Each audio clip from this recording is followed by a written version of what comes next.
गोविंद राधे जय राधे राधे गोविंद गोविंद राधे राधे राधे गोविंद राधे जय राधे राधे गोविंद गोविंद राधे मनस्तु शतरूपाय त्रिस्रः कन्याश्च जज्ञिरे आकुति देवहूतिश्च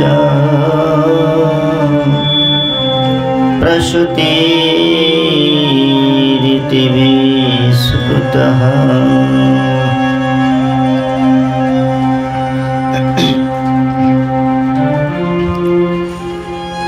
বিগত কাল আমরা শ্রীমদ্ ভাগবতের দিব্য স্রোত ধারায় অবগাহন করতে করতে ভগবতী দেবহূতি দেবীর পুত্ররূপে ভগবান কপিল দেবের জন্মকথা তথা মায়ের প্রতি ভগবানের ভগবত প্রাপ্তির উপদেশের কথা শ্রবণ করেছিলাম। মনু মহারাজ এবং শতরূপা দেবীর 3 কন্যা এবং 2 পুত্র হয়েছিল।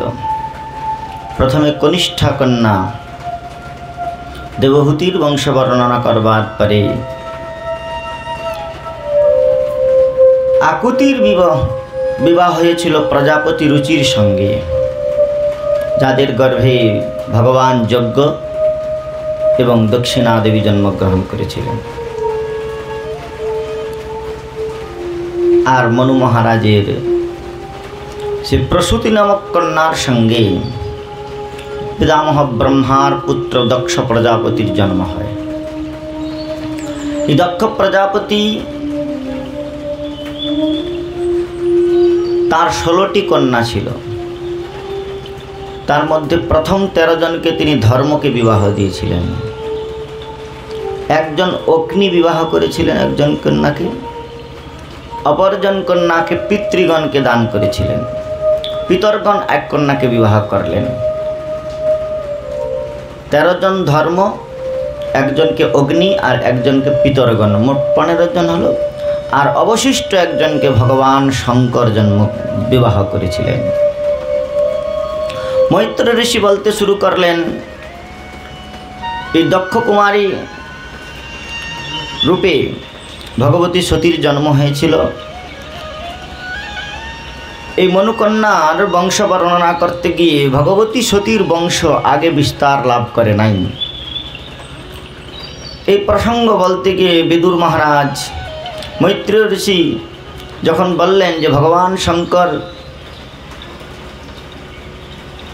দক্ষ কুমারী সতীর পানি গ্রহণ করলেন, কিন্তু তাদের আগে গিয়ে আর বংশ বিস্তার হয় নাই। কেননা দক্ষের সঙ্গে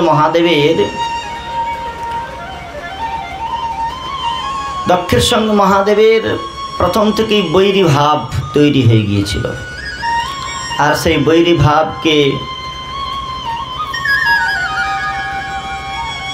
প্রতিষ্ঠিত করবার জন্যে দক্ষ যজ্ঞ করেছিলেন। সেই যজ্ঞে তার কন্যাই নিজেকে আত্মাহুতি দিয়েছিলেন। সেই জন্যে প্রজাপতি দক্ষের কনিষ্ঠা কন্যা রূপে ভগবতী সতীর বংশবৃদ্ধি আর আগে হয় নাই। এই প্রকার প্রসঙ্গ উত্থিত হলে বিদুর মহারাজ অত্যন্ত ঔৎসুকতার সহিত জিজ্ঞাসা করলেন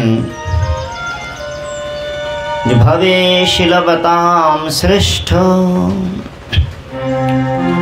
দক্ষ দুহিত্রিবৎসলঃ বিদ্যে সমকরোৎ কস্মাৎ অনাদৃত্যাত্মজাম সতীম কস্তম চরাচর গুরুম নির্বৈরাম সন্ত বিগ্রহম आत्माराम कथम दृष्टि जगतो दैवतं महान्। ভবেশীলবতাম শ্রেষ্ঠ দক্ষে দুহিত্র বৎসলা। সেই দক্ষ কন্যাবৎসল দক্ষ তিনি কেন কন্যার সঙ্গে বিদ্বেষম অকরোৎ কস্মাৎ অনাদৃত্য আত্মজাম সতীম।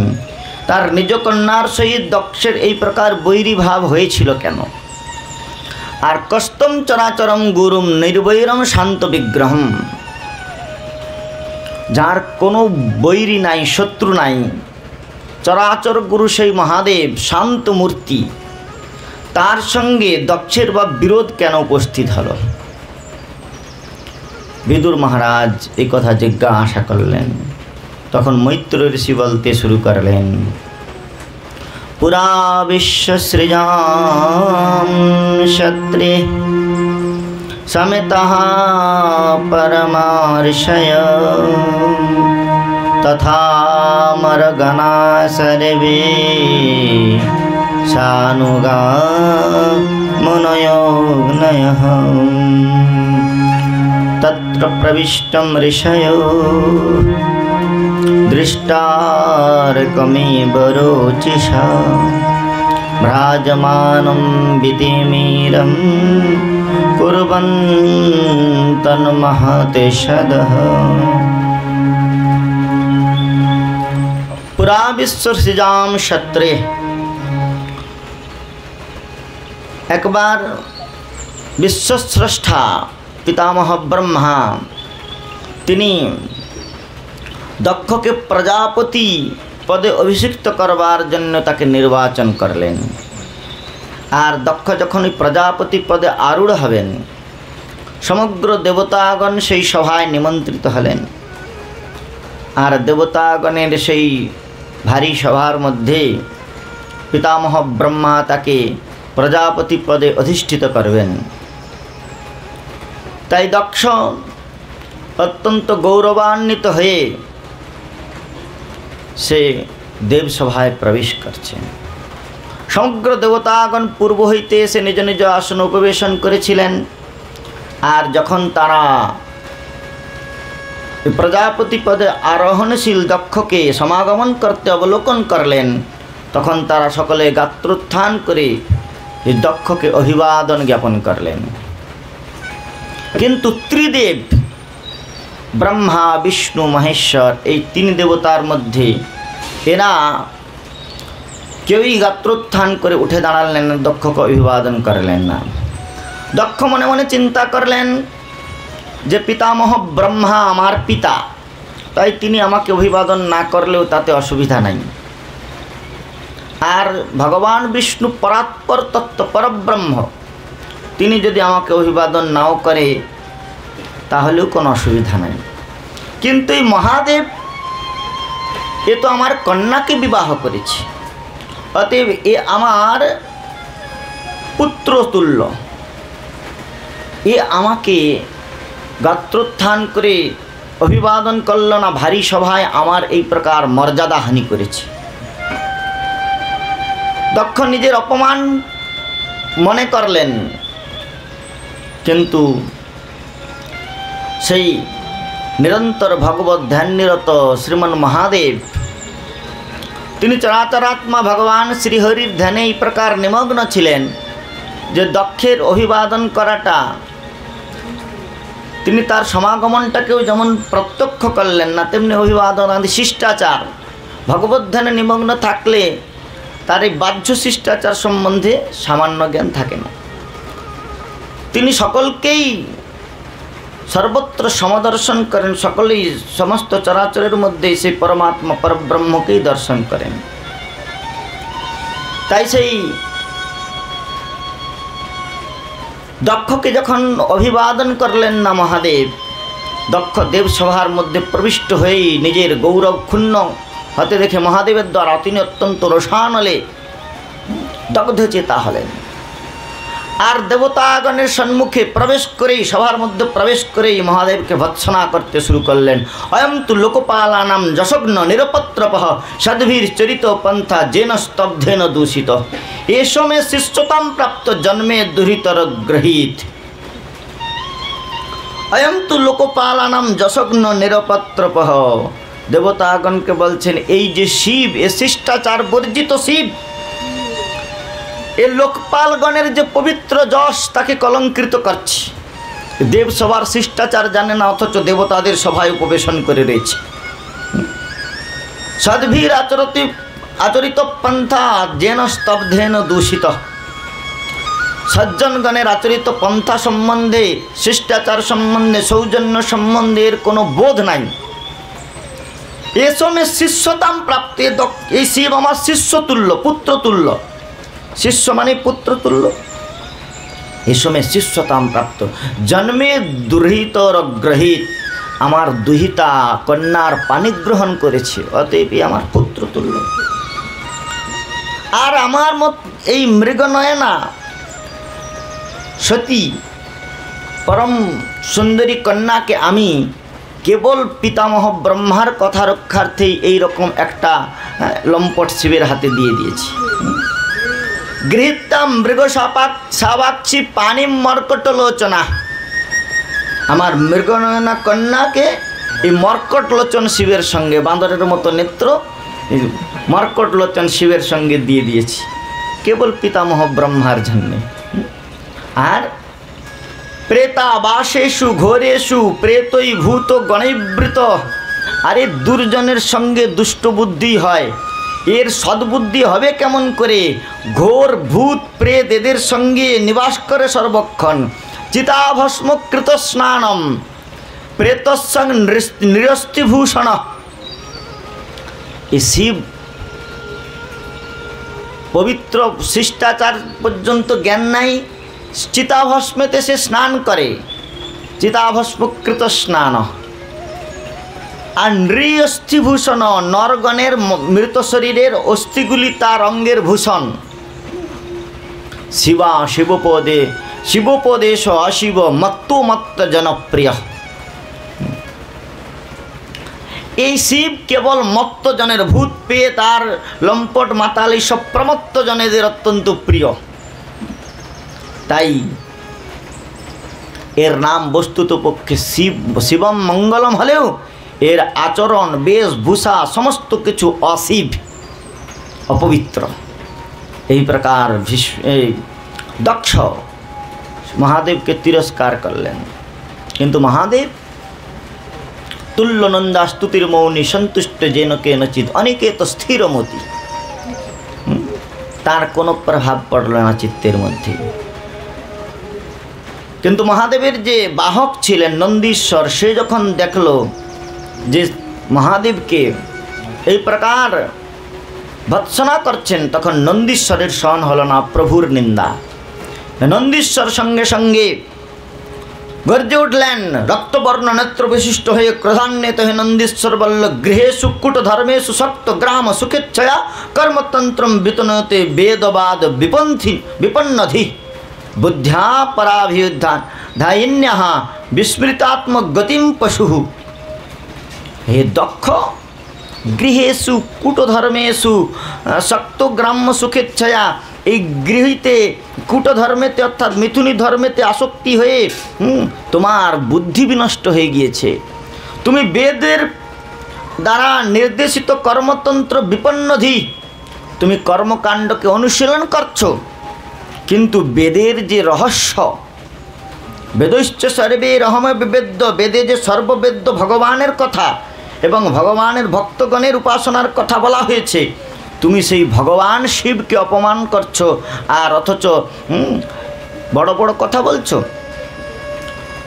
বেদবাদী বিপন্নধি, কেবল বেদরজ্জুতে সমাকৃষ্ট হয়ে বেদের কর্মকাণ্ডতে আকৃষ্ট হয়ে তোমার বুদ্ধিটা বিনষ্ট হয়ে গিয়েছে। বুদ্ধ্যা পরাভিধাইন্যঃ বিস্মিতাত্মক গতিম পশু, তুমি আত্মজ্ঞান রহিত হয়ে গিয়ে এই প্রকার পশুর ন্যায় বুদ্ধি বিশিষ্ট হয়েছ, যাও তোমার মস্তকটা পশুর হয়ে যাক। এই প্রকার নন্দীশ্বর অভিসম্পাত করলেন। আর বলছেন এই যে এত বড় একটা ভারী সভা, দেবতা থেকে শুরু করে ব্রাহ্মণ থেকে শুরু করে সকলেই রয়েছে, আর সেই সভার মধ্যে আমার প্রভু শিব পরম মঙ্গলের প্রতীক শিবম মঙ্গলম, তাকে এই প্রকার নিন্দা করছে। আর এই ব্রাহ্মণ যাদের দায়িত্ব, যাদের কর্তব্য দ্বিজ, যাদের কর্তব্য অপরের হিত সাধন করা, তাহলে এই দক্ষতার যজমান এই বিপ্রের উচিত ছিল, ব্রাহ্মণের উচিত ছিল যে যজমানকে শিব নিন্দা থেকে বিরত করা। কিন্তু এরা কি করছে? পৌরোহিত্যকে বাদ দিয়ে অপরের হিত কামনা রহিত হয়ে কেবল দক্ষিণার লোভে যজমানকে সমর্থন করছে, মৌন সম্মতি লক্ষণম। তো এই জন্যে এদের ব্রাহ্মণগণকে অভিসম্পাদ দিলেন। সর্বভক্ষাদিজাবৃত্তই ধৃত বিদ্যা তপব্রতঃ দেহে বিত্ত দেহেন্দ্রিয়া রামা যাচকা বিচরন্তি হ। যে ব্রাহ্মণগণ শিব নিন্দা সহন করলেন, যজমানকে নিবৃত্ত পর্যন্ত করল না, অতএব এই ব্রাহ্মণ সকল সর্বভক্ষ দ্বিজাবৃত্তই সব কিছু খেতে শুরু করবে, রাক্ষসের মতো এরা কোনো কিছু বাদ দেবে না। সর্বভক্ষা দ্বিজাবৃত্তই বৃত্তই ধীরিত বিদ্যা তপব্রতা, এদের সমস্ত প্রকার তপস্যা ব্রত বিদ্যাধ্যায়ন যা কিছু কেবল উদর ভরণের কাজে লাগবে, পরমার্থে লাগবে না। বিত্ত দেহেন্দ্রিয়া রামা যাচকা বিচরন্তি হ। দেহ এবং ইন্দ্রিয় পরায়ণে, দেহরামী হয়ে ইন্দ্রিয় পরায়ণ হয়ে এরা অধিক অর্থ উপার্জন করলেও যাচকা বিচরন্তি, যাচকা মানে ভিক্ষুক, কেবল ভিক্ষাবৃত্তি করে আরো দাও করে ঘুরে বেড়াবে। যখন ব্রাহ্মণগণকে এই প্রকার অভিশাপ দিলেন, তখন সেই ব্রাহ্মণগণের মধ্যে যিনি পৌরোহিত ছিলেন ভৃগুমুনি, সেই ভৃগুমুনি দক্ষের পুরোহিত ছিলেন। ভৃগুমুনি সঙ্গে সঙ্গে ক্রোধান্বিত হয়ে বললেন, আরে ভবব্রত ধরা যে চ তান সমানুব্রতঃ পাখণ্ডিনস্তে ভবন্তস্তু সৎশাস্ত্র পরিপন্থিনঃ। আরে মহাদেবের বলে বলিয়ান হয়ে তুমি বিপ্রগণকে প্রকার অভিসম্পাদ দিলে, আমি ব্রাহ্মণ তোমাদের অভিসম্পাদ প্রদান করছি। ভবব্রত ধরা যে চ, যারা এই শিবের ব্রত করবে, যে চ তান সমানুব্রত, আর সেই শিব ভক্তেরও যারা ভক্তি করবে, পাখণ্ডী নস্তে ভবন্তু নহ, তারা পাখণ্ডী বলে পরিচয় লাভ করবে, পাষণ্ড বলে। শস্ত্রাস্ত্র পরিপন্থী নয়, এরা শাস্ত্রের বিধিনিষেধগুলো যথার্থভাবে পালন করবে না। ত্রিপুণ্ড ধারণ করে গাঁজা ভাঙ খেয়ে যেখানে সেখানে পড়ে থাকবে, যাও আমার অভিসম্পাদ। নষ্ট শৌচ মূঢ়ধ্রেয় জটাভস্ম অস্থিধারণম বিশন্তু শিবদীক্ষায়াম যত্র দৈব সুরাশবম। এরা দৈবম দেবতাগণের পান করা বস্তু ও খাবে, আবার অসুরগণের পান করা মদ আদিও এরা ভক্ষণ করবে। আর নষ্ট শৌচ মূঢ়ধ্রিয়া, সমস্ত প্রকার শৌচ থেকে বর্জিত হয়ে যাবে, বুদ্ধিটা এদের নষ্ট হয়ে যাবে। মূঢ়ধিয়া জটা ভস্মাস্থি ধারণম, বড় বড় জটা রাখবে, ত্রিপুণ্ড ধারণ করবে, আর এই প্রকার উপদ্রব করে বেড়াবে। আমার অভিসম্পাদ, ভৃগুমুনি অভিসম্পাদ দিলেন। তো এই প্রকার যখন পরস্পরকে অভিসম্পাদ দিতে শুরু করলেন, মহাদেব চিন্তা করলেন তো অভিশাপের ঝড়ি লেগে যাচ্ছে, এখানে আর থাকা যাবে না। তো মহাদেব ওই সভা থেকে প্রস্থান করলেন। আর প্রস্থান করে নিশ্চক্রামহ তত কিঞ্চিৎ বিমনাহ ইব শানুগম। মহাদেব কিঞ্চিৎ বিমনা হয়ে সেই সভাস্থল পরিত্যাগ করে কৈলাসে গিয়ে ধ্যানমগ্ন হবেন। শ্বশুর বাড়িতে যদি পান্তা ভাত দেয়, ঘরে এসে গৃহিণীকে বললে লাভ কিছু হবে না, অশান্তি হবে। তো সেই জন্যে মহাদেব শ্বশুরের সঙ্গে ঝগড়া হয়েছে এত, কিন্তু এসে সতীকে কিছু বললেন না, তিনি ভগবানের ধ্যানে নিমগ্ন থাকলেন। আর এদিকে মহাদেবকে এত অপমান করেও, এত ভৎসনা করেও দক্ষের ক্রোধ শান্ত হলো না। তাই দক্ষ কী করলেন, সেই শিবকে নিচু দেখানোর জন্যে, অপমান করবার জন্যে, দেবতাগণের সভায় তারকে ভাগহীন করবার জন্যে তিনি দম্ভপূর্বক একটি যজ্ঞের আয়োজন করলেন। আর এই দম্ভপূর্বক যজ্ঞের আয়োজন করে সমস্ত দেবতাগণকে নিমন্ত্রণ দিলেন। দেবতাগণ তারা তাদের নিজ নিজ পত্নীগণকে ষোড়শ শৃঙ্গারে বিভূষিতা করে সুন্দর অলঙ্কার আদি ধারণ করে বিমানে চড়ে কৈলাসের উপর থেকেই যাচ্ছে। ঘরের ঝগড়া যদি বাইরে যায় তাহলে বাইরের লোকেরা সেগুলোকে আরও উলঝে দেওয়ার কাজ করেন। তো সেই দেবতাগণ অন্য মার্গদান দিয়ে না গিয়ে তাদের নিজ নিজ পত্নীকে বিমানে করে আরোহণ করিয়ে তারা ওই কৈলাসের উপর থেকেই যেতে শুরু করেছেন। আর প্রাতঃকালীন বেলা হইতেই ভগবতী সতী দেখছেন দেবতাগণ একে একে বিমানে করে নিজ নিজ পত্নীগণকে নিয়ে রওনা হচ্ছেন। কোনো কোনো দেবপত্নী আবার ভগবতী সতীকে ডেকে বলছেন, বেহনা সতী তু নেই যায়গি? আরে ভগিনী সতী তুমি যাবে না? বলে কি? বলে আরে তুমি জানো না তোমার বাবা একটা বিরাট যজ্ঞ অনুষ্ঠানের আয়োজন করছে, তোমাদের নিমন্ত্রণ দেয় নাই? ভগবতী সতী মনে মনে চিন্তা করলেন, পিতা তো আমাদের নিমন্ত্রণ দেন নাই, কিন্তু যদি আমি না বলি তাহলে পিতার অপমান হয়। বললেন হ্যাঁ হ্যাঁ তোমরা যাও, আমি অনতি বিলম্বেই যাচ্ছি, আমার এই কার্য সমাধান করেই যাচ্ছি, তোমরা এগো। তো এইভাবে ভগবতী সতী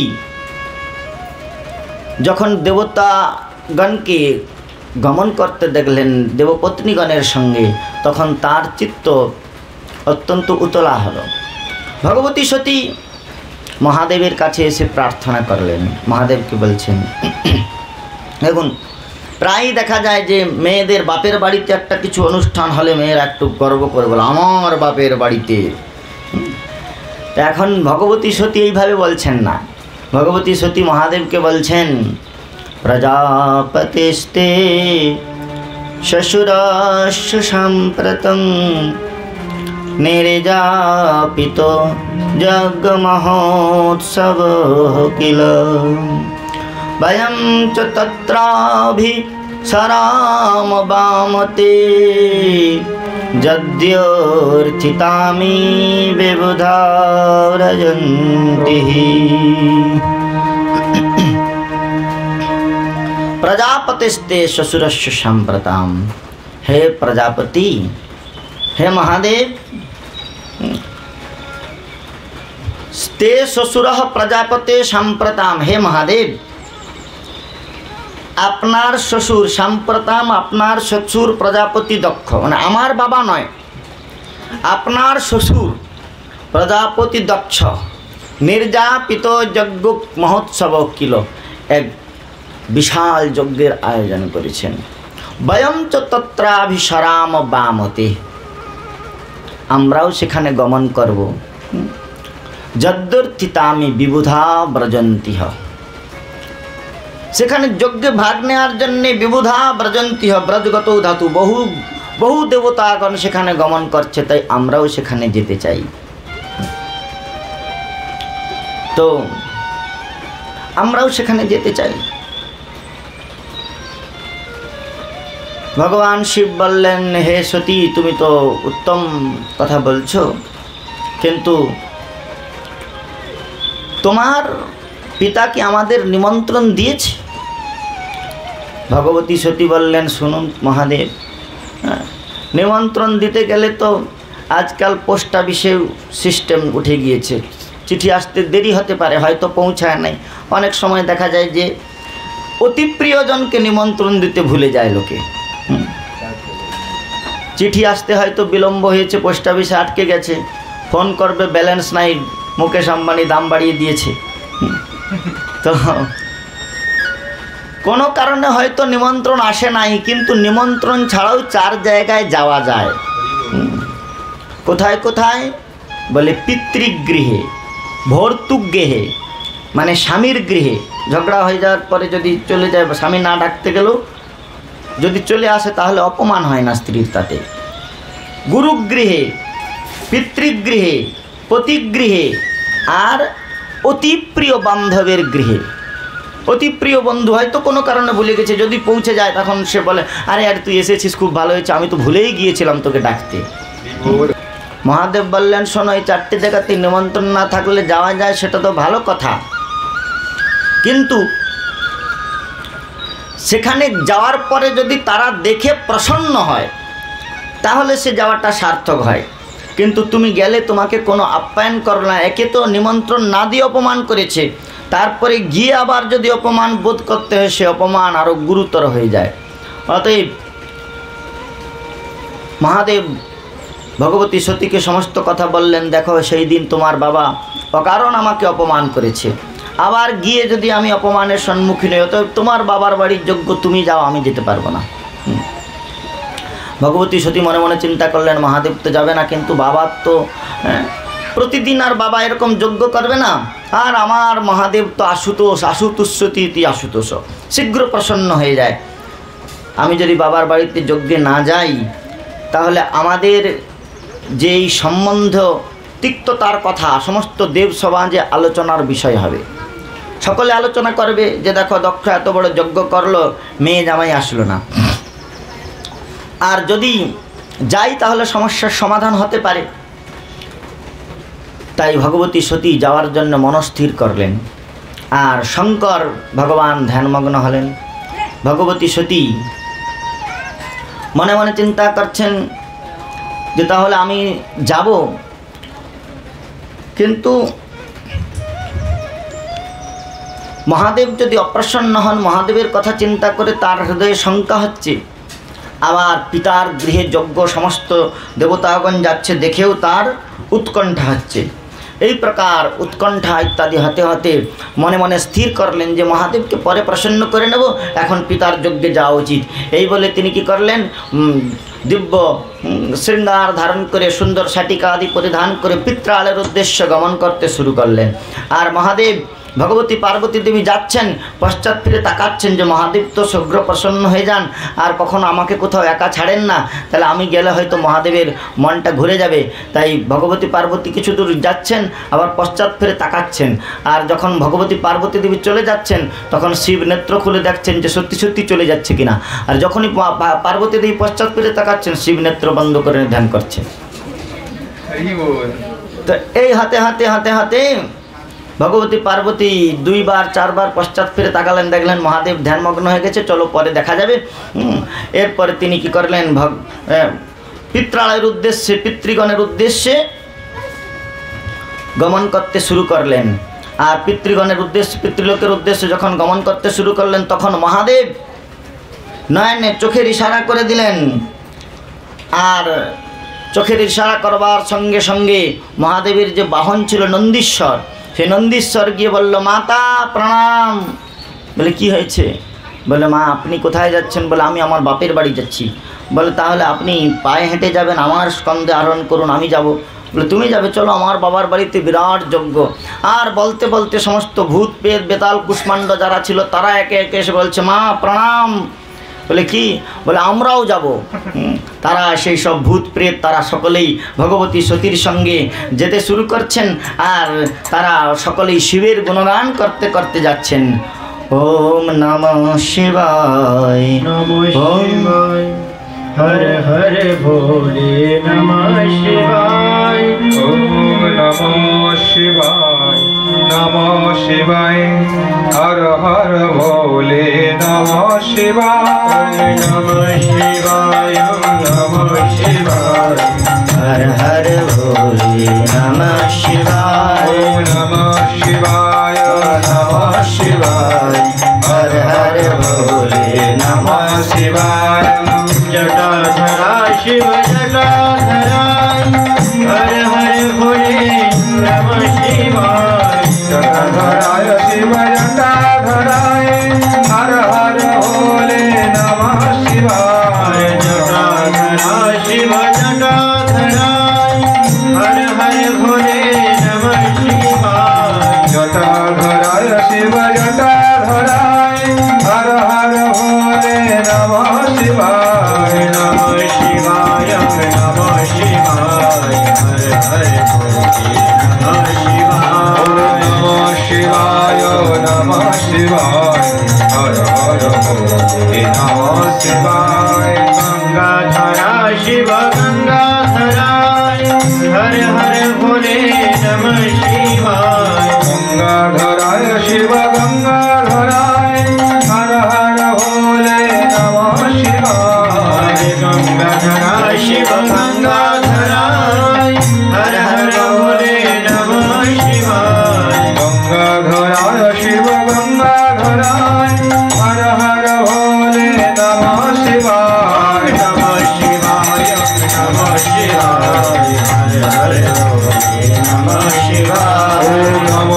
शिवाय नमः शिवाय हर हर भोले नमः शिवाय रामेश्वराय शिव रामेश्वराय हर हर भोले नमः शिवाय रामेश्वराय शिव रामेश्वराय हर हर भोले नमः शिवाय रामेश्वराय शिव रामेश्वराय हर हर भोले नमः शिवाय रामेश्वराय शिव रामेश्वराय हर हर भोले नमः शिवाय नमः शिवाय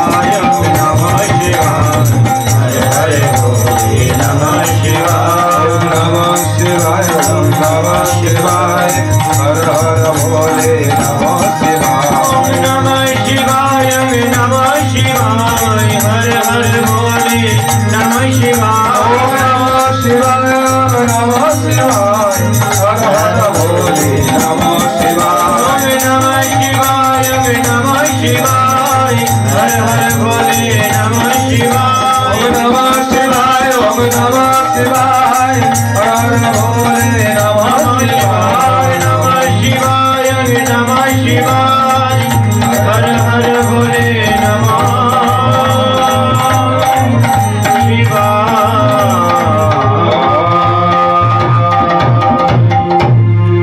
शिवजी महाराज की जय भगवती सती ठाकुरानी की जय ভগবতী সতী ঠাকুরানী পিত্রালয়ে উপস্থিত হলেন। ভূত প্রেত আদি সমস্ত মহাদেবের পরিকরগণ ভগবতী সতীর পশ্চাৎ ধাবন করলেন। আর গিয়ে যখন পিত্রালয়ে উপস্থিত হলেন, দেখলেন পিতা যজ্ঞে আহুতি দেবার জন্য প্রস্তুত হয়েছেন। সম্মুখে ভৃগুমণি উপবেশন করে রয়েছেন। সমস্ত দেবতাগণ নিজ নিজ আসনে সমারূঢ় হয়েছেন। সুসজ্জিত অবস্থায় তাদের পত্নীগণের জন্যে পৃথক আসন নিরূপিত হয়েছে। কিন্তু সেখানে গিয়ে ভগবতী সতী সর্বত্র নেত্র সঞ্চালন করে দেখলেন কোথাও মহাদেবের জন্য কোনো আসন নাই। সতী ভগবতীকে দেখবা মাত্র তার পিতা অত্যন্ত বক্রস্বরে দক্ষ ভৎসনা করে বলে উঠলেন, আরে এই লম্পট শিবের ঘরণী পর্যন্ত এখানে সমাগমন করেছে, তোমাদের তো আমি নিমন্ত্রণ দান করি নাই। নিজের পুত্রীকে মহাদেব ঘরণী লম্পট শিবের ঘরণী বলে এই প্রকার ভৎসনা করলেন। ভগবতী সতী ক্রোধান্বিত হয়ে বললেন, হে পিতা, অরুদ্র ভাগম তমবেক্ষ চাধ্যরম পিত্র চ দেব কৃত হেলনম বিভৌ অনাদৃতা যজ্ঞ সদস্যধীশ্বরী চুকোপলোকা নলধিক্ষতি রুষা। পিতা, যার কোপেতে চুকোপ অনল ইব ধক্ষতি রুষা, ভয়ঙ্কর অগ্নিতে যেমন করে বস্তু দাহ্যমান হয়ে নিঃশেষিত হয়ে যায়, তেমনি যার কোপানলতে এই বিশ্ব সংসারে মৃত্যুরূপী করাল গ্রাস অখিল বিশ্বকে ভস্মীভূত করে, সেই মৃত্যুর অধীশ্বর শিবকে আপনি অবহেলনা করে ভয়ঙ্কর অপরাধ করেছেন। আর যার পবিত্র নাম গ্রহণ করবার সঙ্গে সঙ্গে যদ্যক্ষরম নাম গিরেরিতম নৃণাম সক্রেত প্রসঙ্গাৎ अघमाशहन्ति पवित्र कीर्तिं तमलंघ शासनं भवानहो देष्टि शिवं शिवेतर भवानहो देष्टि शिवं शिवेतर যদ্দক্ষণ নাম গিরে ঋতম নৃণাম। গির বক্তাম বাচি, জিহা দিয়ে যার দুইটি অক্ষর শিব এই নাম গ্রহণ করবার সঙ্গে সঙ্গে সৎকৃত প্রসঙ্গাত, সৎকৃত মানে একবার কোনো ক্রমে কোনো প্রসঙ্গেতে যদি কেউ শিব এই পবিত্র নাম উচ্চারণ করে, তাহলে শিব বলবার সঙ্গে সঙ্গে হৃদয়ের অন্তঃকরণের অন্তঃস্থলে যত প্রকার প্রাবরাশি রয়েছে সেগুলো বিনির্গত হয়, আর ব উচ্চারণ করবার সঙ্গে সঙ্গে দ্বার বন্ধ হয়ে যায়। ওই সমস্ত পাপগুলি আর শরীরে প্রবেশ করতে পারে না। শিব নামের এই প্রকার মহিমা পবিত্র কীর্তি তমনঙ্গ শাসনম, সেই শিব যার নাম সৎকৃত প্রসঙ্গাৎ অঘম পাপম আশু শীঘ্রম হন্তি তৎ, যার নাম একবার মাত্র গ্রহণ করলে জীবের সমস্ত প্রকার পাপ বিনষ্ট হয়ে যায়, সেই পবিত্র কীর্তি শিবকে আপনি নিন্দা করছেন, আর সেই শিবকে নিম্নস্থ করবার জন্য আপনি যজ্ঞের আয়োজন করেছেন। হে পিতা, ধর্ম তো তাকেই বলা হয় যেখানে ভগবান এবং ভগবত ভক্তের নিন্দা হয়। সেই স্থানে নিন্দুকের জিহা ছেদন করে নিজে আত্মবিসর্জন করা, অথবা সেখানে কর্ণৌ পিধায় নিরয়াদ অকল্পয়দিশে, সেখানে কানে হাত দিয়ে যেখানে ভগবান এবং ভগবানের শুদ্ধ ভক্তের নিন্দা হয়, সেই স্থানে সমর্থ থাকলে সেই নিন্দাকারীর জিহা ছেদন করতে হবে। এতে যদি অসমর্থ হন তাহলে কর্ণে হস্ত প্রদান করে ওই স্থান পরিত্যাগ করে চলে আসতে হবে। বৈষ্ণব চরিত্র সর্বদা পবিত্র, জয় নিন্দে হিংসা করি। বৈষ্ণব চরিত্র সদাই গোবিন্দ,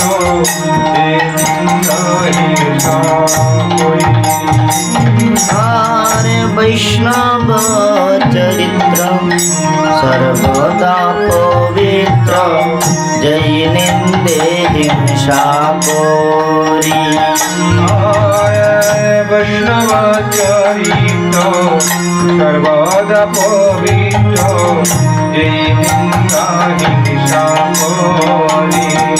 ঠাকুর ভগবতী বিনোদ না সম্ভাষে তারে, ভগবতী বিনোদ না সম্ভাষে তারে, থাকে সদা মৌন ধরি, থাকে সদা মৌন ধরি। বসে থাকে সারা মন ধরি, থাকে সারা মন ধরি।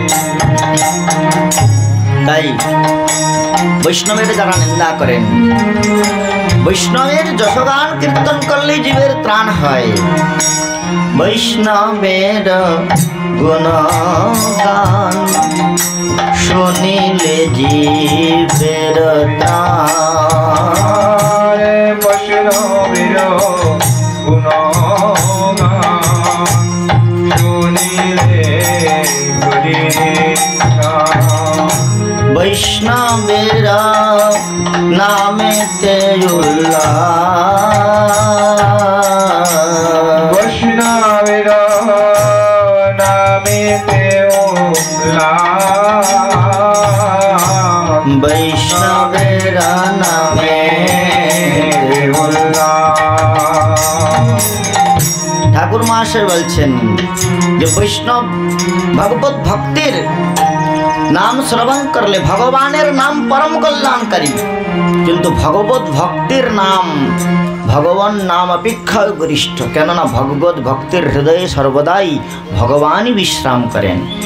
ভগবত নারদ গোস্বামী পাদের জন্য বলছেন তস্মিন তজ্জনে ভেদাভাবাৎ, ভক্তিসূত্রের মধ্যে বলছেন ভগবানের শুদ্ধ ভক্ত আর ভগবানেতে কোনো ভেদ নাই। তস্মিন তজ্জনে ভেদাভাবাৎ, ভক্ত ভক্তি ভগবন্ত গুরু চতুর নাম বপুয়েক, ইনকে পদরজ বন্দন কে নাশত বিঘ্ন অনেক। কেননা বৈষ্ণবের হৃদয়ে ভগবান সর্বদাই বিরাজমান থাকেন।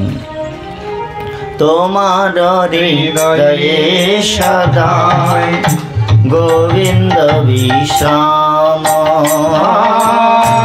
তোমার হৃদয়ে সদাই গোবিন্দ গোবিন্দ কহে নম বৈষ্ণব পুরাণ, গোবিন্দ কহে নম বৈষ্ণব পুরাণ।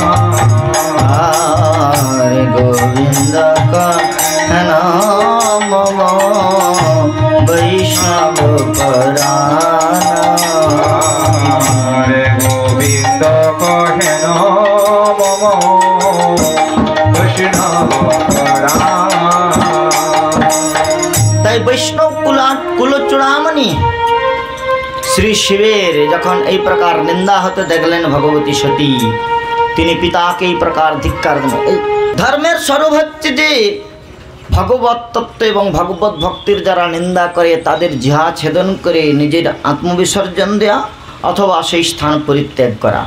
আমি এই স্থান পরিত্যাগ করে যদি চলে যাই, কৈলাসে গেলে মহাদেব আমাকে দক্ষ কুমারী বলে কটাক্ষ করবে, জিজ্ঞাসা করবে কি পিত্রালয়ে কি প্রকার তোমার অভ্যর্চনা হয়েছে, কি প্রকার সাদর সৎকার হয়েছে। আর আমার সব থেকে বড় দুঃখ, যে মহাদেবকে আমি প্রাণেশ্বর, হৃদয়েশ্বর, জগদীশ্বর রূপে বরণ করে নিয়েছি, সেই মহাদেবেরই আপনি নিন্দা করছেন। আমার জন্ম আপনার মতো শিবদ্রোহীর দ্বারা হয়েছে। আপনি আমার এই শরীরের পিতা না হলে আমি আপনার জিহা ছেদন করতাম, কিন্তু যেহেতু আপনি আমার এই শরীরের পিতা, সেই মর্যাদাতে আমি আপনার জিহা ছেদন করলাম না, কিন্তু আপনি আপনার কৃতকর্মের দণ্ড অবশ্যই প্রাপ্ত হবেন। আর যেহেতু ধর্মশাস্ত্র বলে নিন্দুকের জিহা ছেদন করে স্বয়ং আত্মবিসর্জন দেওয়া দরকার, তাই আমি তোমার জিহা ছেদন না করলেও পুত্রী বলে, কিন্তু তোমার এই যজ্ঞস্থলকে আমি সম্পূর্ণ হতে দেব না, তোমার এই যজ্ঞস্থলে আমি আমার প্রাণ পরিত্যাগ করব। এই বলে ভগবতী শ্রুতি বললেন, অতস্তবোৎপন্নমিদম কলেবরম নধায়স্য শীতকণ্ঠী গর্হিণা। শীতকণ্ঠী শিবকে গ্রহণ করে যে, বর্জন করে যে, সেই প্রকার শিবদ্রোহীর দ্বারা উৎপন্ন তস্তবোৎপন্নমিদম কলেবরম, এই দেহ আমি আর নধারস্যে ধারণ করব না। এই বলে ভগবতী সতী তিনি কি করলেন, যজ্ঞাগ্নি প্রকট করে নখমণি চন্দ্রিকা হইতে যজ্ঞাগ্নি প্রকটিত হলো, আর ভগবতী সতী ভস্মীভূত হয়ে সেখানেই তার কলেবর পরিত্যাগ করলেন। আর যখন ভগবতী সতী কলেবর পরিত্যাগ করলেন, তখন তার সঙ্গে যে সমস্ত ভূত প্রেতেরা এসেছিল তারা মহাতাণ্ডব করতে শুরু করলো, সকলে যজ্ঞমণ্ডপে নানাভাবে উপদ্রব করতে শুরু করলেন। আর ভৃগুমণি সঙ্গে সঙ্গে তৎক্ষণাৎ যজ্ঞাগ্নিতে আহুতি দিলেন, আর সেখান থেকে দিব্য কায় বিশিষ্ট সমস্ত দেবতাগণ সেখান থেকে প্রকট হয়ে যজ্ঞাগ্নি থেকে উৎপন্ন হয়ে তারা ওই ভূত প্রেতদের নৃশংসভাবে সংহার করতে শুরু করলেন। ভূত প্রেতরা ভয়ে কেউ কেউ পলায়ন করতে শুরু করলেন। এই প্রকার রণভঙ্গ হলো, ছত্রভঙ্গ, এই ভূত প্রেতরা নানাভাবে প্রহার সহ্য করতে লাগলেন। আর এদিকে নারদ গোস্বামী পাদ এসে, মহাদেব কৈলাসে ধ্যানমগ্ন রয়েছেন, মহাদেবকে নারদ গোস্বামী পাদ এসে বললেন, ভবো ভবন্যা নিধনম প্রজাপতে রসৎকৃতায়াম অবগম নারদাৎ। শিবকে বলছেন, হে শিব, হে ভব, তোমার ভবানী কোথায়? তখন নারদ একটু কটাক্ষ করে বলছেন, আরে ঠাকুর, তুমি একা বসে রয়েছো কৈলাসে, তোমার ভবানী কোথায়? বলল, বাপের বাড়ি গিয়েছে। বললে, বাপের বাড়ি শুধু গিয়েছো না, একেবারে চলে গিয়েছে। ভবৌ ভবান্নম নিধনম অবগম্য নারদাৎ, তোমার ভবানী দেহ পরিত্যাগ করে দিয়েছেন। এই কথা যখন নারদ গোস্বামীপাদের কাছে শ্রবণ করলেন, তখন ক্রুদ্ধম সুদষ্টপুটঃ সধুর্যতিম জটাহ তরিদ্বহ্নি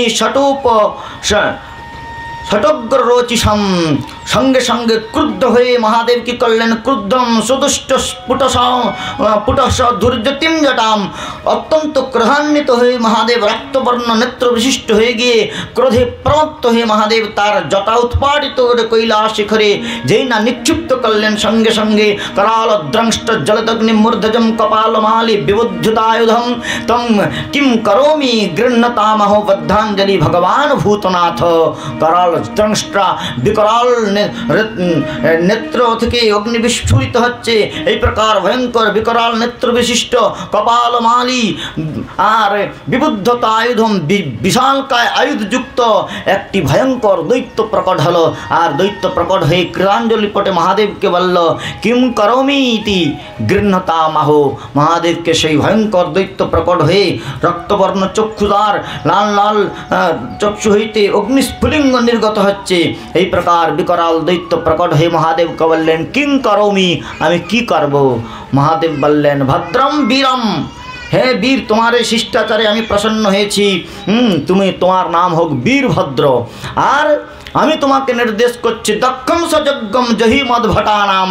আরে এতদিন পর্যন্ত যজ্ঞ কেবল আমার সঙ্গে বিরোধ করে বেঁচেছিল ওই সতীর পিতা বলে, সতী যখন চলে গিয়েছে যক্ষের আর বেঁচে থাকার প্রয়োজন নেই। যাও তুমি দক্ষম সযজ্ঞম জহি মদ ভটানাম, আমার আদেশ দক্ষকে তার যজ্ঞের সহিত বিনষ্ট করে এসো। আর এই কথা শ্রবণ করে ভয়ঙ্কর সেই বিকরাল দৈত্য সেই বায়ুবেগে গমন করতে শুরু করলেন। আর এদিকে যে সমস্ত ভূত প্রেতেরা ওই দেবসেনাদের দ্বারা মার খেয়ে চলে আসছিল, ফিরে আসছিল, তারা যখন দেখলেন যে সেই কাল সদৃশ বিকরাল রূপ বিশিষ্ট ভয়ঙ্কর দৈত্য গমন করছে, ভূত প্রেতেরা তখন ফিরে আসছিল, তারাও আবার বল প্রাপ্ত হলো, আমাদের সেনাপতি আগমন করছে। তাই সেই বীরভদ্রের পশ্চাৎ পশ্চাৎ ভূত প্রেতগণ তারা বায়ুবেগে বায়ুপেক্ষায় তীব্র বেগে তারা গমন করতে শুরু করলেন। আর তারা সব ওই বীরভদ্রকে দেখে তাদের মধ্যে উল্লাস সঞ্জাত হলো, উৎসাহ উন্মাদনা জেগে উঠল। আর তারা সব একেবারে প্রলয়ঙ্কারী অন্ধকারের ন্যায় সর্বত্র বৃক্ষলতা আদি ভাঙতে ভাঙতে, গাছপালা ভাঙতে ভাঙতে আর ধূলিকণা উড্ডয়ন করতে করতে সমগ্র পৃথিবী যেন অন্ধকার করতে করতে ভূতপ্রেতেরা গমন করতে শুরু করছে নাচতে নাচতে। আরে বাপ রে বাপ, বিরাট বিরাট ভূত প্রেত আর বিরাট বিরাট সাপ। আরে বাপ রে বাপ, বিরাট বিরাট ভূত প্রেত আর বিরাট বিরাট সাপ। আরে বাপ রে বাপ, বিরাট বিরাট ভূত প্রেত আর বিরাট বিরাট সাপ। আরে বাপ রে বাপ, বিরাট বিরাট ভূত প্রেত আর বিরাট বিরাট সাপ। হাত নাই কারো, পা নাই কারো, কারো বা নাই কো মাথা, সতীর সহিত চলিতেছে সব গাহিয়া শিবের গাথা। আরে বাপ রে বাপ, বিরাট বিরাট ভূত প্রেত আর বিরাট বিরাট সাপ। আরে বাপ রে বাপ, বিরাট বিরাট ভূত প্রেত আর বিরাট বিরাট সাপ। কারো বা চোখেতে জ্বলিছে অনল, কারো বা দন্ত বাঁকা, চরম রহিত কঙ্কাল সার পাজরে যাচ্ছে দেখা। আরে বাপ রে বাপ, বিরাট বিরাট ভূত প্রেত আর বিরাট বিরাট সাপ। আরে বাপ রে বাপ, বিরাট বিরাট ভূত প্রেত আর বিরাট বিরাট সাপ। আরে বাপ রে বাপ, বিরাট বিরাট ভূত প্রেত আর বিরাট বিরাট সাপ। আর বিরাট বিরাট ভূত প্রেত, বিরাট বিরাট সাপ। সব ভূত প্রেত বেতাল কুষ্মাণ্ড সাপ সকলে একেবারে বীরভদ্রের সঙ্গে পশ্চাৎ ধাবন করলেন। আর বীরভদ্র গিয়ে সমস্ত ভূত প্রেতগণের সহিত দক্ষের যজ্ঞমণ্ডপ একেবারে ঘিরে ফেললেন। আর যে সমস্ত ছোট ছোট ভূতেরা ছিল, যারা একটু মার খেয়েছিল, তাদের মধ্যে কেউ দুষ্ট ভূত রয়েছে, তারা কি করলো বলে কুণ্ডে সমুত্রায়ণ কেচিত। কেউ কেউ কী করলেন ওই দক্ষের যজ্ঞকুণ্ডে গিয়ে, তাদের তখন জোশ বেড়ে গিয়েছে। বড় বড় যে সমস্ত ভূতেরা যারা খুব পেহলবান, তারা ওই যজ্ঞমণ্ডপে যত দেবতা ছিল তাদেরকে সব ধরে ফেললো। ভৃগুর ববন্ধ মণিমান বীরভদ্রম প্রজাপতি চণ্ডীশ পুষণম দেব ভগনন্দেশ্বর গ্রহিত। বীরভদ্র কী করলেন, ভৃগুর ববন্ধ মণিমান নামক একজন দৈত্য ছিল, সে পুরোহিত ভৃগুমুনিকে আগে গিয়ে ধরলো, সব বড় বড় লোকেদের ধরেছে। আর বীরভদ্র প্রজাপতি দক্ষের গলাটা টিপে ধরেছে বীরভদ্র। এই প্রকার আর ছোট ছোট যে সমস্ত ভূতেরা ছিল তারা মহা উৎপাত করতে শুরু করলো। কুণ্ডে সমুত্রায়ণ কচিত, কেউ কেউ যজ্ঞকুণ্ডে পেচ্ছাপ করতে শুরু করে দিয়েছে। আবার কচিত নিপতিত খাদন, কেউ কেউ কী করছে, ওই যে বড় বড় সব ঘিয়ের পাত্র রাখা ছিল, সেই ঘিয়ের পাত্রের মধ্যে ভূতেরা ডুব দিচ্ছে আর উঠছে, ডুব দিচ্ছে আর উঠছে, সব উপদ্রব। কেউ আবার তোরণ, বড় বড় সে ধ্বজা ছিল সেগুলোকে উঠিয়ে চারদিকে ঘোরাতে শুরু করেছে। কেউ কদলী বৃক্ষ উৎপাদিত করে যজ্ঞকুণ্ডে ফিকে দিচ্ছে। এই রকম ভূতেরা নানাভাবে উৎপাত করতে শুরু করেছে। আর এদিকে বড় বড় যে সমস্ত ভূতেরা মার খেয়েছিল, যারা মারটার খায়নি তারা এরকম উৎপাত করছে। কেউ নানা প্রকার দেবতাদের ভোজ্য উপকরণ প্রস্তুত হয়েছে, আর সেই পরমান্ন রাবড়ি যা কিছু হয়েছে সেই ভূতেরা তার মধ্যে কেউ সাঁতার কাটছে নেমে গিয়ে, কেউ খাচ্ছে, নিজেদের মতো উপদ্রব করতে শুরু করেছে। আর এদিকে ভৃগুর প্রবন্ধ মণিমান নামক দৈত্য ভৃগুমুনিকে ধরেছে। বীরভদ্র প্রজাপতিম চণ্ডীশ পুষণম, পুষা নামক দেবতাকে চণ্ডীশ নামক একজন দৈত্য ধরেছে। আর এইভাবে তারা যখন যে সমস্ত ভূতেরা মার খেয়েছিল তারা এক একজন করে দেখিয়ে দিচ্ছে, দেখো এরা আমাদের বেশি মেরেছিল। বললে এই ভৃগুমুনি আমাদেরকে যখন এই দৈত্যগণ মেরেছিল, দেবতাগণ মেরেছিল, তখন এই ভৃগুমণি খুব আনন্দে দাঁড়িয়ে হাত বোলাচ্ছিল। বলবার সঙ্গে সঙ্গে সেই মণিমান নামক দৈত্য কী করেছে, এক ঝটকা দিয়েছে, ভৃগুর দাড়ি ছেড়ে দিয়েছে। সে পুরোহিত যে ভৃগু তার দাড়ি ছেড়ে দিয়েছে। আর চণ্ডীশ নামক যে দৈত্য সে পুষা নামক একজন দেবতাকে ধরেছে। আর একজন ভূত এসে বলেছে দেখো আমাদেরকে যখন মারামারি করছিল তখন এই পুষা নামক দেবতা একবারে 32 পাটি দাঁত বের করে খুব হাসাহাসি করছিল।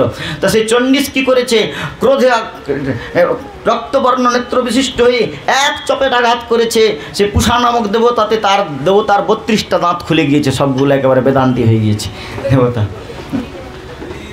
তারপরে প্রজাপতি দক্ষকে ধরছেন বীরভদ্র।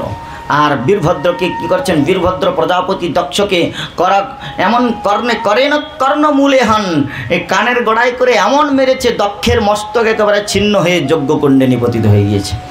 এ প্রকার মহা উপদ্রব শুরু হয়ে গিয়েছে যজ্ঞমণ্ডপের মধ্যে। আর দেবতাগণের কারোর ঠ্যাং খড়া হয়ে গিয়েছে, কারোর হাত ভেঙে দিয়েছে। সব ভূতেরা নানা প্রকার যে যা দ্রব্য পেয়েছে, কেউ কলাগা জুবড়ে পিটেছে, কেউ পতাকার ডান্ডা খুলে, তাদের তখন জোশ বেড়ে গিয়েছে, দেবতাগণের সব অঙ্গভঙ্গ করে দিয়েছে। আর দেবতারা খড়াতে খড়াতে কোনো রকম করে ওই পিতামহ ব্রহ্মার কাছে গিয়েছে। ব্রহ্মাকে গিয়ে বলছেন, হে পিতামহ, আমাদের দেবতাগণের লোকে পূজা করে, আর এরকম টেরা বাঁকা দেবতা থাকলে কেউ পূজা করবে? কারোর ঠ্যাং ভেঙে গিয়েছে, কারোর হাত ভেঙে গিয়েছে, কারোর দাঁত খুলে গিয়েছে, কারোর চোখ অন্ধ হয়ে গিয়েছে, তা আপনি আমাদের ঠিক করে দেন। ব্রহ্মা বলল, যেখানে আমরা 3 দেবতা যাই নাই, ব্রহ্মা বিষ্ণু মহেশ্বর, তোমরা গিয়েছিলে কেন? বলে অনেক ভালো ভালো যজ্ঞ উপকরণ প্রস্তুত হচ্ছে, আর একেবারে সদ্যজাত সব দেশি গায়ের ঘি শুনেই আমরা একটু গিয়েছিলাম, কিন্তু আমাদের এই রকম দুর্দশা হয়ে গিয়েছে। বলল আমি ঠিক করতে পারবো না। ব্রহ্মা বললেন আমি ঠিক করতে পারবো না, চলো মহাদেবের কাছে। আর মহাদেবের কথা শুনেই তাদের দেবতাগণের আরও পিলাঘর চমকে গিয়েছে। তারা চিন্তা করলো যে একে তো শিব রুষ্ট হয়ে রয়েছে, মহাদেবের কোপানল থেকে মুক্তি লাভ করা কঠিন, যেই প্রাণে বেঁচে রয়েছে, আবার সে শিবের ঘরণী সে মারা গিয়েছে। বউ যার মরে যায় সে জানে কতখানি দুঃখ হয়। তা সেই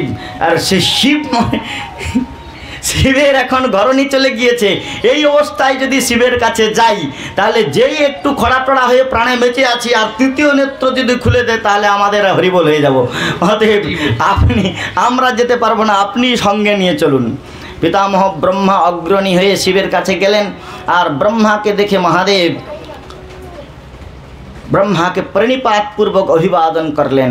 আর ব্রহ্মা যখন দেখলেন যে শিবের মস্তিষ্ক একটু ঠান্ডা রয়েছে, ইঙ্গিত করলেন দেবতাগণকে। দেবতাগণ একে একে করে উপস্থিত হলেন, মহাদেবকে সাষ্টাঙ্গ দণ্ডবত প্রণতি করে বললেন। প্রথম ভৃগুমুনি বলছেন যে হে মহাদেব, হে দেবাদিদেব, আপনার নিন্দা আমি সেই দিন সহ্য করেছিলাম, যাই হোক আমি আর আপনার এই প্রকার ভুল করব না। কিন্তু আমার স্বভাব, আমি মন্ত্র উচ্চারণ করবার সময়, একটু বেদ মন্ত্র বলবার সময় একটু দাঁড়িতে হাত বলে, আমার দাঁড়ি নাই। মহাদেব বল দাঁড়ি খুলে গিয়েছে। মহাদেব বলছে দাঁড়ি হবে না। বললো আমার এইটুকু দাঁড়ি। বললো ওইটাই কলিযুগে ফ্রেঞ্চ কাট নামে প্রসিদ্ধ হবে, ওইটা থাক। এরপরে পুষা নামক দেবতা এসেছে, সে বলছে যে হে শিব, আমার 32 খানা দাঁতের একটাও নাই, সবগুলো খুলে দিয়েছে তোমার ওই চণ্ডীশ এক চাপ্পড় মেরে। মহাদেব বলল তোমার আমি খাবো কেমন করে? মহাদেব বলল তুমি ছাতু খাবে যজ্ঞে। চণ্ডীশ পুষা নামক দেবতার জন্য আজও পর্যন্ত ছাতু প্রস্তুত করে দেওয়া হয়।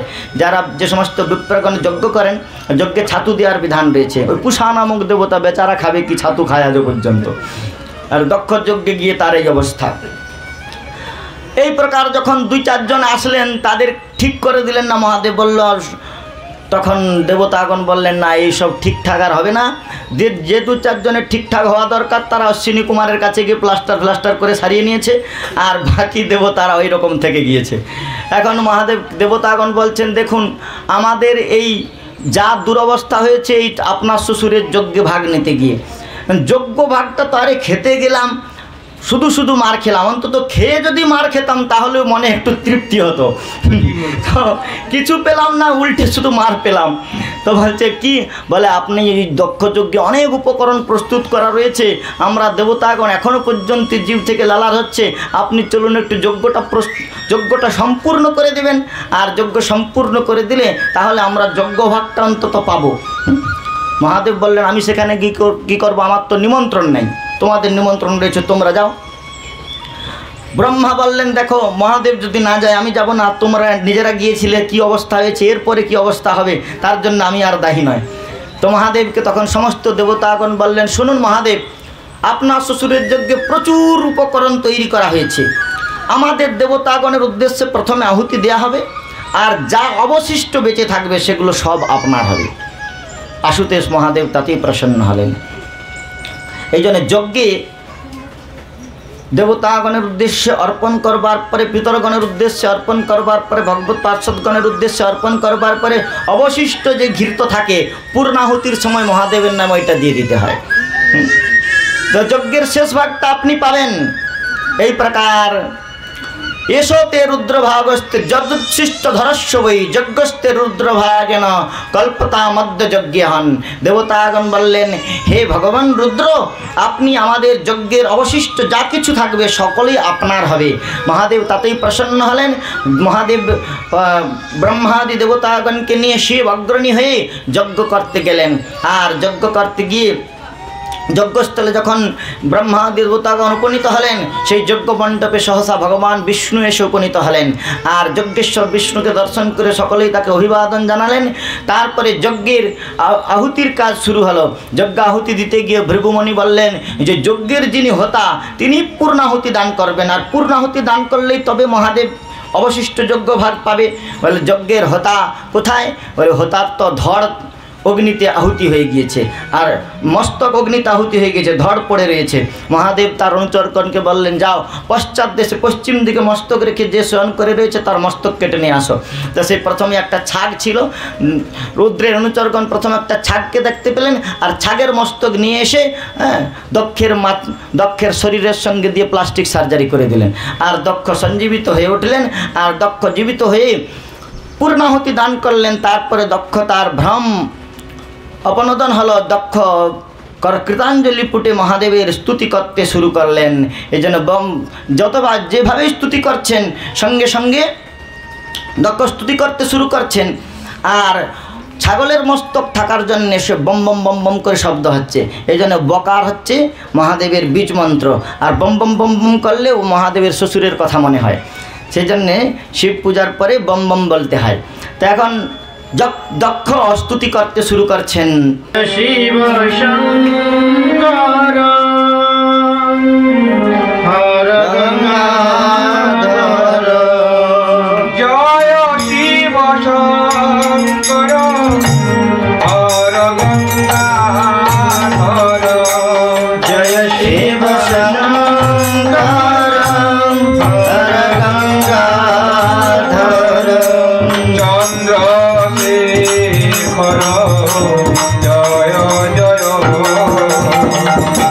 চন্দ্রশেখর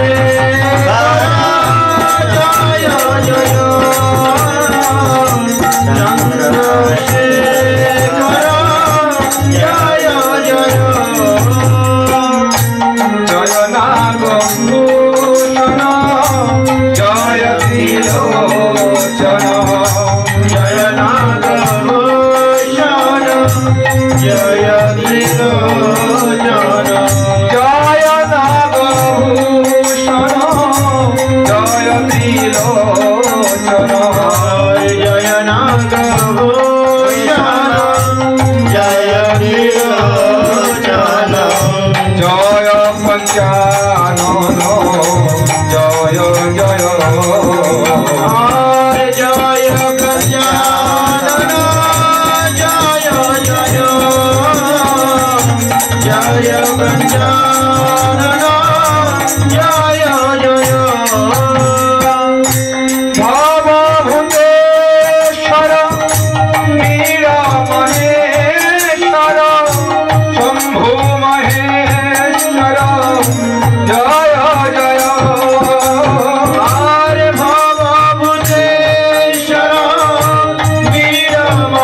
নন্দীশ্বর জয় নন্দীশ্বর জয় গঙ্গেশ্বর জয় কামেশ্বর জয় জয় জয়